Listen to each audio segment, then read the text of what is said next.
Hey everyone, it's Sam here. So I'm going to show you how to construct all of the dies here and put them together, but I'm going to do it in 3 parts. So part 1 is going to be how to fold this one here. Then part 2, I'm going to show how these dies work. And then part 3 will be these ones here with this one as well. So I've got my 6x6 card blank. This is cut from a piece of 12x12, so it's 12 by 6. And then along the 12-inch side, I've scored at 6. And that fold that in half. And this is the piece then to go inside. So you want to cut this so it's 1/4 of an inch smaller on both sides. So this is a piece of 5 3/4 by 11 3/4. So you'll see when I lay that down, it's going to fit inside there. Okay. And that's the piece we're going to work on. Now the weight of this is about 220 GSM. It's the Craft Perfect, so Tonic Studio cardstock. 220 is a really good weight for this particular die because it needs to be soft enough for you to be able to, you know, fold into all the directions, but you don't want it too heavy because too much pressure on these points will cause it to kind of tear and fall off.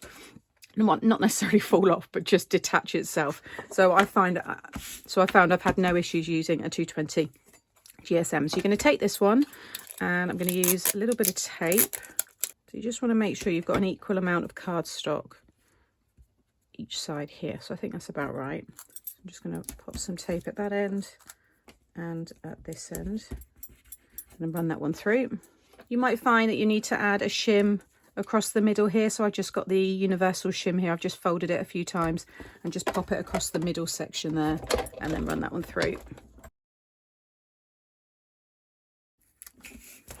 And then just carefully take that away. Just get rid of that sticky mark there. There we go. And then all these pieces should just pop out.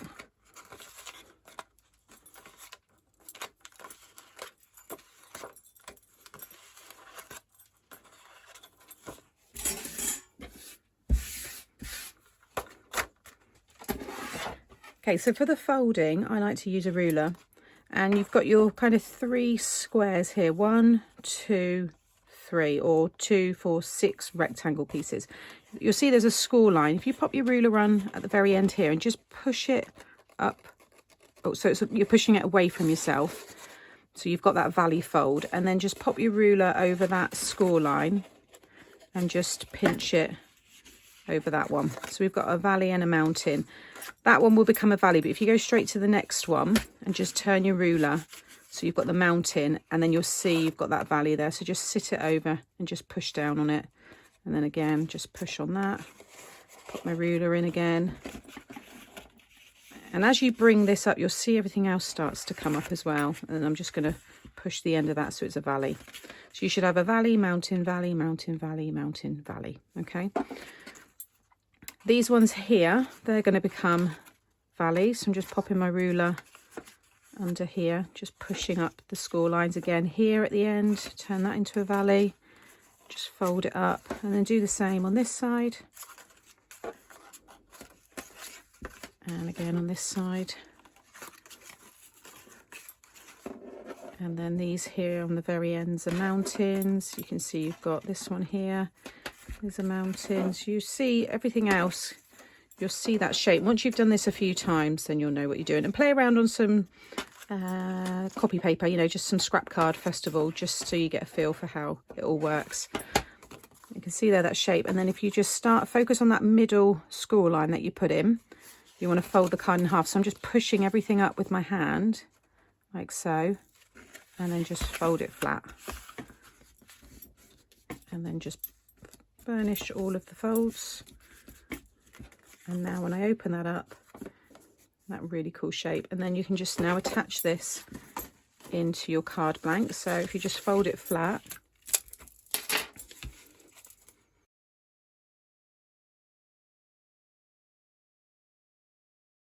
add your glue all onto one side, and then just push the ends into the score line there.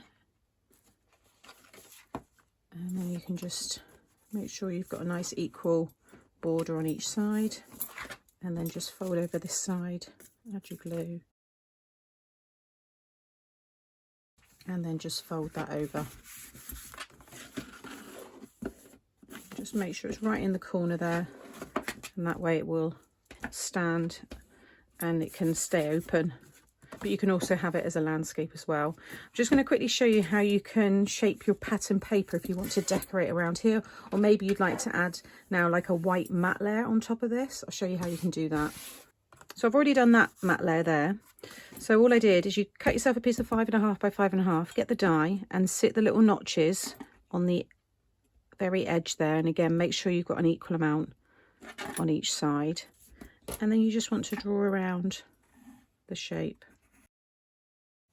like so, and then you're going to cut this out, but you want to remove the pencil mark, so I'm cutting to the right here.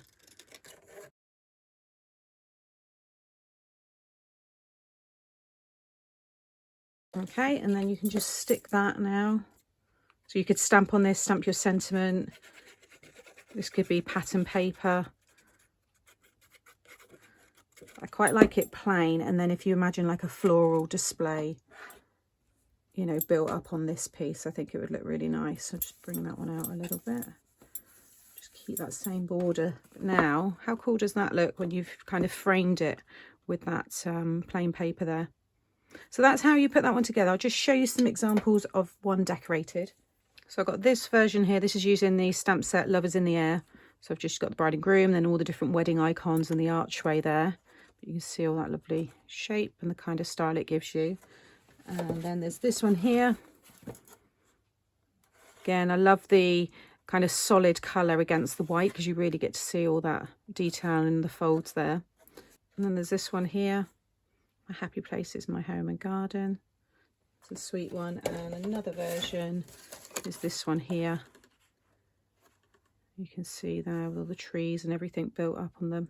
And I'll be sharing some decorated versions and things like that during my Facebook Lives, and I'll, you know, be uploading them in due course. But, you know, you can just stick anything on there. And a little tip is whenever you stick anything down, just bring it up a couple of millimeters.